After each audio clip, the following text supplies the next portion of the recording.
The town of Ravenshollow sat quietly at the base of a sprawling forest, its canopy thick enough to block even the brightest sunlight. Outsiders often commented on the oppressive atmosphere of the woods, but for the town's residents, it was just a part of life. Ravenshollow had secrets, dark, unspoken truths buried as deep as the roots of its ancient trees. The call of the forest, Katie and Liam Bennett had always been city people. When they inherited Katie's uncle's old farmhouse on the edge of Ravenshollow, they saw it as a chance to escape the chaos of urban life and start fresh. The house was weathered but charming, with creaky floors, a wraparound porch, and a view of the forest that seemed to stretch endlessly. The townsfolk were kind but distant. Katie, ever the extrovert, tried to strike up conversations, but she was often met with polite nods and hurried goodbyes. It was as if the townspeople carried an invisible weight they couldn't share. "They're just not used to newcomers," Liam reasoned as they unpacked. "Give it time." Katie wasn't so sure. She'd noticed the way their eyes darted toward the forest whenever they spoke, like it was watching them. The warnings, "Stay out of the woods after dark." The warning came from Mrs. Eliza Carter, the elderly woman who lived down the road. Her voice trembled as she spoke. "There are things in there you don't want to meet." Liam laughed it off, chalking it up to small-town superstition. But Katie couldn't shake the seriousness in Mrs. Carter's tone. That night, as they settled into their new home, she found herself staring out the window at the forest. The trees seemed to sway without wind, their branches reaching like skeletal fingers toward the house. "It's just a bunch of trees," Liam said when he caught her staring. "Don't let your imagination run wild." But Katie's unease only grew. The first night. Their first week in Ravenshollow was uneventful, though Katie's dreams were plagued by unsettling images of shadowy figures moving through the forest. Then one night they heard it, a soft whispering that seemed to come from just beyond the tree line. At first, Liam dismissed it as the wind, but the whispers grew louder, more insistent, until they were impossible to ignore. "Do you hear that?" Katie asked, clutching his arm. Liam listened, his face paling. The whispers were faint but clear, like 100 voices speaking in unison just out of earshot. "It's probably just animals," he said, though his voice lacked conviction. Katie wasn't convinced. She locked the doors and windows that night, a sense of dread settling over her like a heavy blanket. The disappearance. 2 days later, their neighbor, young Ethan Marshall, went missing. The town rallied to search for him, but their efforts were half-hearted, as if they already knew he wouldn't be found. "The forest took him," one man muttered when he thought no one was listening. Katie overheard and pressed him for answers. "What do you mean, the forest took him?" The man's face darkened. "Sometimes the forest claims what it wants. Best not to ask too many questions." Katie's heart raced as she relayed the conversation to Liam. "It's like they know something they're not telling us." Liam shrugged it off, but Katie couldn't let it go. She began researching the town's history, digging through old newspapers and library records.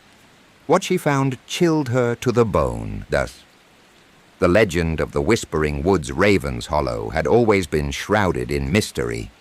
According to local legend, the forest was home to vengeful spirits, the remnants of a long-forgotten tragedy.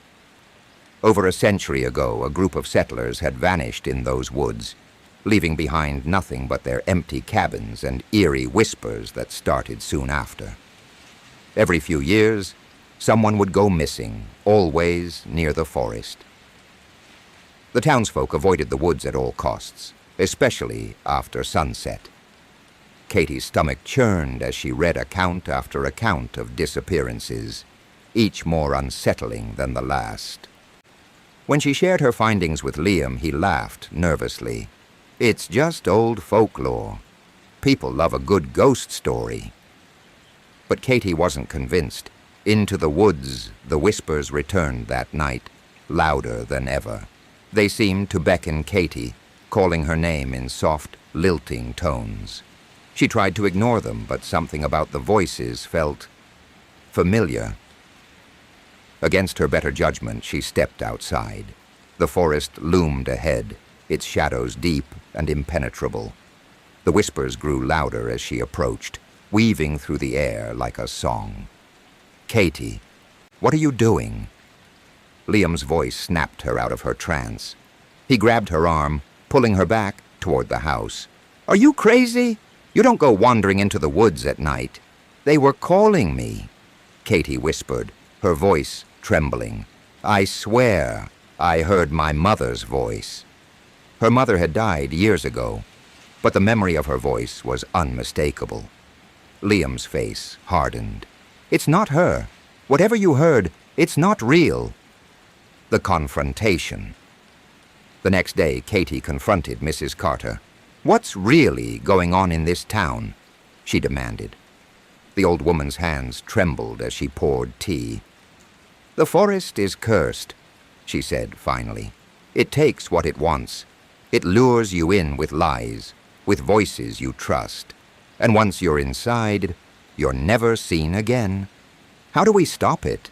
Katie asked, desperate for answers. Mrs. Carter shook her head. "You don't. The forest always gets what it wants." The final night, that evening, the whispers became a cacophony.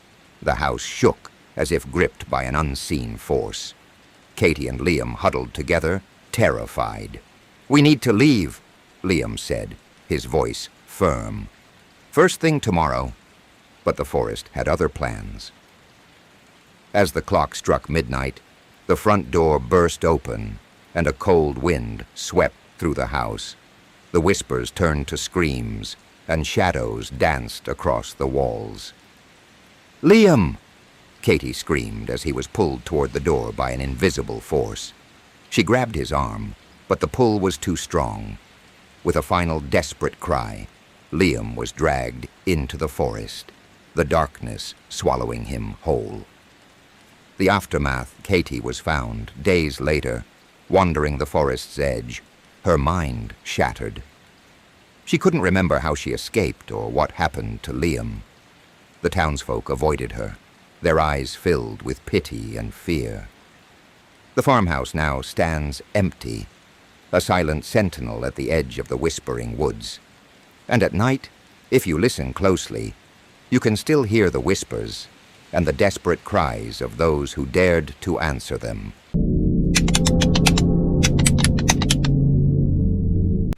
It was a cold September evening when Erin Marshall arrived in Pine Haven, a quaint town nestled in the rolling hills of the Midwest. She was a freelance journalist working on a feature about declining rural communities. Pine Haven's charm was undeniable: cobblestone streets, antique lampposts, and an air of untouched history. Yet as the sun dipped below the horizon, the town's shadows seemed to stretch longer, as if whispering secrets. Erin had rented a room at the only inn in town, the Golden Elm. The elderly innkeeper, Mrs. Callahan, greeted her warmly, but with a strange glint in her eye. "Be sure to lock your door at night," she said, her voice a mix of caution and fear. "Why? Is there a crime problem here?" Erin asked, half joking. Mrs. Callahan's face darkened. "Not crime, dear. Something worse. Just trust me on this." The history of the town curiosity led Erin to dig into Pine Haven's history the next morning. At the town library, she found old newspapers detailing strange occurrences dating back to the early 1900s. Disappearances, mysterious deaths, and whispers of the Keeper, a figure local folklore claimed haunted the woods on the town's outskirts. An elderly librarian named Mr. Pritchard noticed Erin's interest. "Looking into the old stories, are you?" he asked, his voice low. Just curious, Erin replied, flashing a polite smile.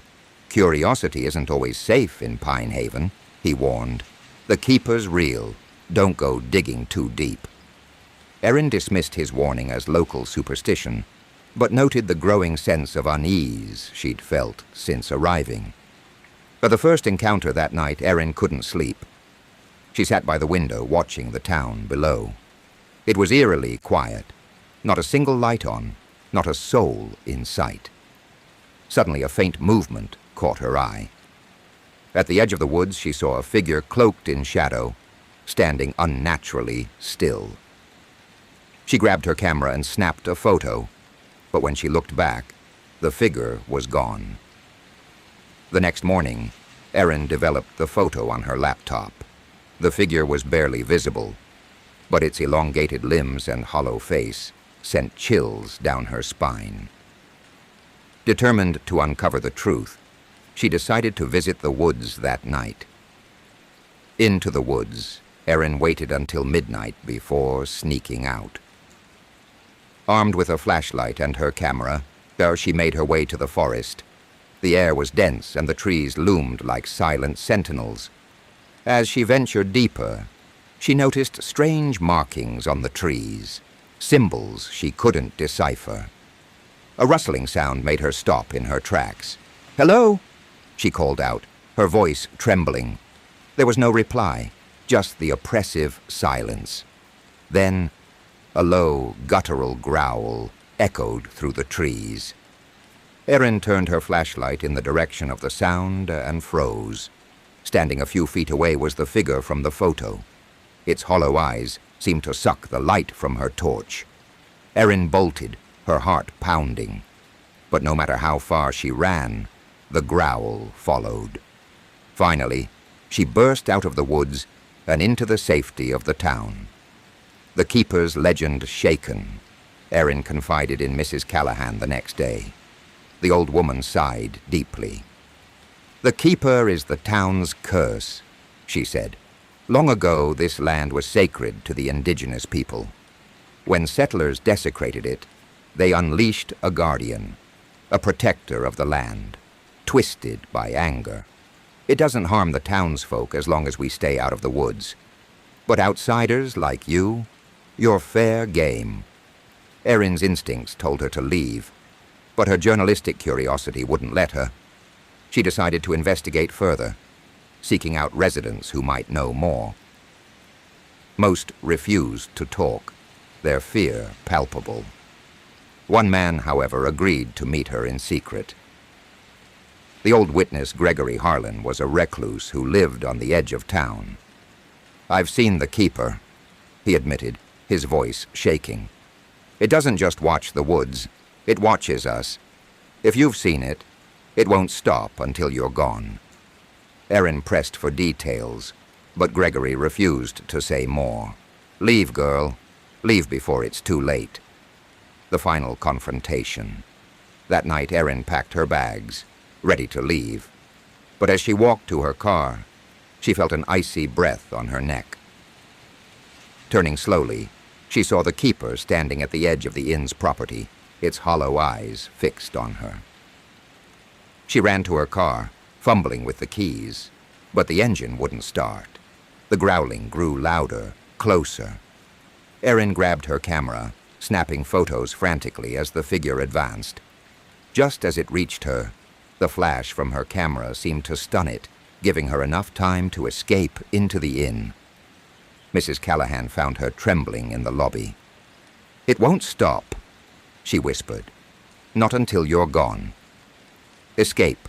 The next morning, Erin left Pine Haven without looking back. She submitted her article, omitting the supernatural elements, but the photos she'd taken told the real story. They haunted her, blurry images of the keeper lurking in the woods. Months later, she received a package in the mail. Inside was an old photograph of Pine Haven, with the keeper standing in the background. Scrawled across the bottom were the words, "You can never truly leave."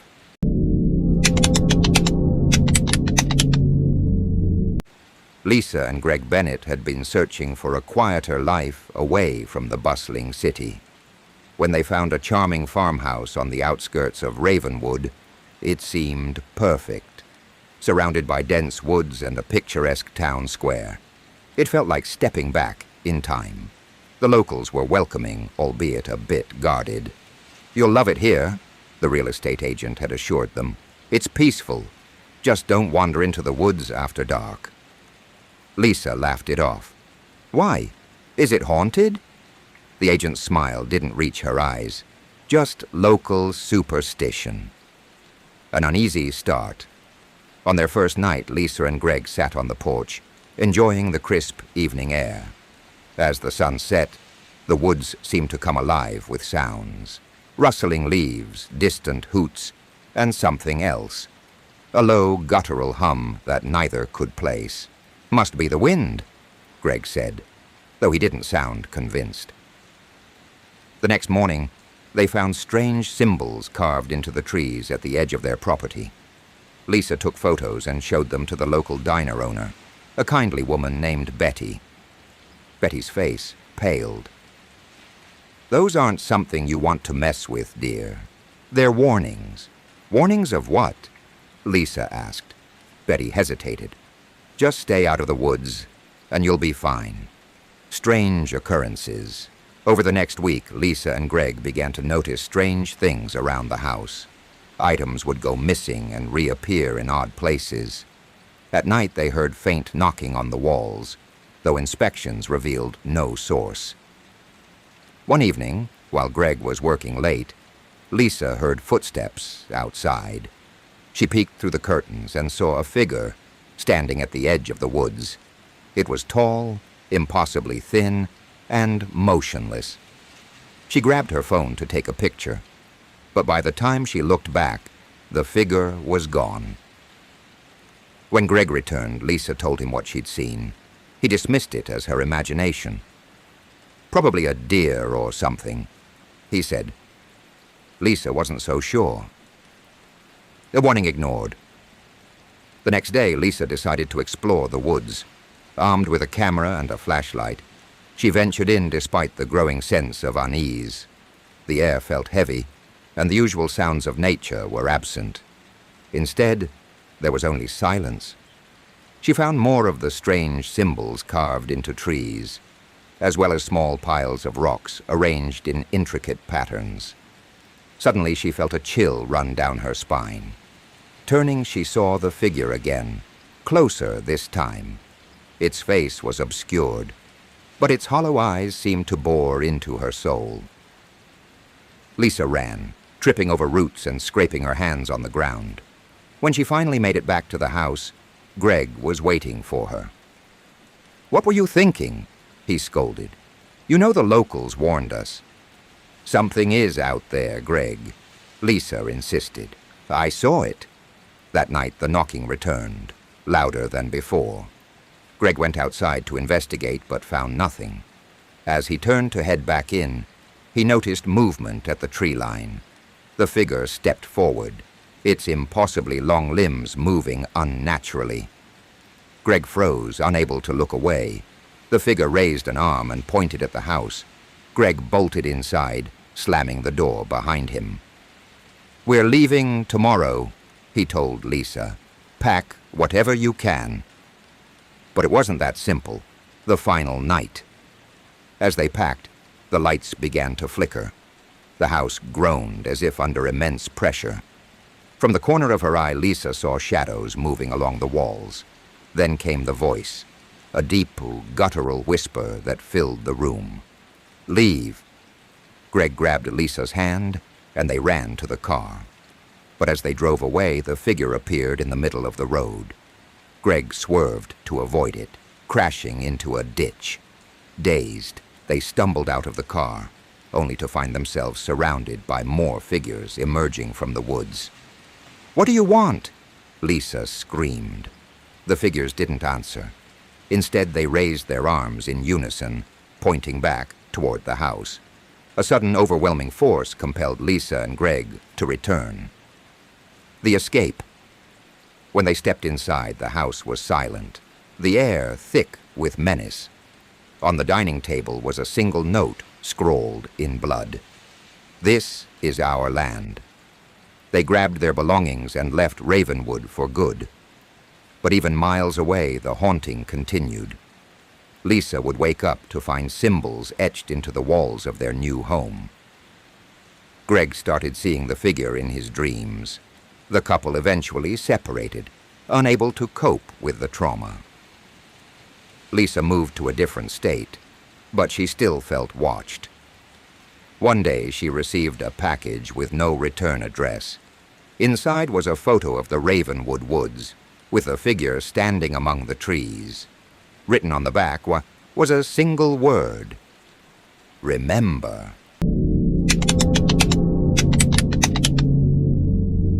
Sarah and David Palmer had always dreamed of leaving city life behind. When David inherited an old Victorian house from a distant relative, they decided it was a sign to start fresh. The house, perched on the outskirts of Hollow Creek, was beautiful but in desperate need of repair. The couple saw it as a project, a labor of love. "This place has so much character," Sarah said as they explored the creaky halls. "It also has a lot of work to be done," David replied, grinning, "but it'll be worth it." The first few weeks were peaceful. The townsfolk were welcoming, though oddly curious about their decision to move into the old house. One elderly woman, Mrs. Hargrove, was particularly insistent. "You'll want to leave that house by the first frost," she said, her voice low and serious. "Why's that?" David asked, chuckling nervously. Mrs. Hargrove's expression didn't waver. "Just don't stay too long. That house has seen things." The Whispering House. As summer turned to fall, strange things began happening. Sarah would hear faint whispers when she was alone, though she could never make out the words. David dismissed it as the old house settling. One evening, while cleaning out the attic, Sarah found a dusty box filled with photographs and journals. The photos were of the house and its previous occupants, but something about them unsettled her. In every image there was a shadowy figure in the background, too indistinct to identify. "It's probably just a trick of the light," David said when she showed him. "It's in every picture, David," Sarah insisted. "That's not normal." That night Sarah woke to the sound of footsteps. She nudged David awake, but the sound stopped. The next morning, they found muddy footprints leading from the back door to the kitchen, though the door was still locked. The town's secrets. Curious and unnerved, Sarah began asking around about the house. Most people brushed off her questions, but a local historian, Mr. Klein, reluctantly shared what he knew. That house belonged to the Caldwells, he explained. They were a prominent family here, but they all vanished one night in 1947. No one knows what happened, but there have been incidents ever since. "What kind of incidents?" Sarah asked. "Disappearances, strange sightings. People who stay there too long don't tend to stay in town." But the presence revealed. Chilly October evening, David was working late in the basement when the lights flickered. Sarah, alone upstairs, heard the whispers again. This time, they were louder, almost urgent. She followed the sound to the attic, where she found the box of photographs open on the floor. As she bent down to pick them up, the door slammed shut behind her. Panicking, she tried the handle, but it wouldn't budge. The whispers grew louder, surrounding her. "Leave, leave, leave," they chanted. David found her an hour later, curled up and trembling. "We're leaving," she told him, her voice firm. "I don't care what it takes. We're leaving." The final warning. The couple decided to spend one last night in the house before moving out. As they packed, the power went out, plunging the house into darkness. They lit candles and huddled together in the living room. Around midnight, the whispers returned, louder than ever. The shadows on the walls began to move, twisting and contorting into grotesque shapes. Suddenly the whispers stopped, replaced by a deep, guttural growl. The front door burst open, and a freezing wind swept through the house. Standing in the doorway was a tall, shadowy figure. Its eyes glowed red, and its presence was suffocating. "Get out!" it snarled. Sarah and David didn't need to be told twice. They ran to their car and sped away, leaving everything behind. Aftermath. The couple never returned to Hollow Creek. They sold the house at a loss and moved back to the city, vowing to never speak of their experience again. But Sarah couldn't forget the whispers or the shadowy figure. Sometimes late at night, she would hear faint footsteps in their new apartment, as if something had followed them. Back in Hollow Creek, the house remains empty. The townsfolk say the lights still flicker at night, and the whispers can be heard if you stand close enough. No one dares to move in, but everyone knows the truth. The house isn't empty, it's waiting.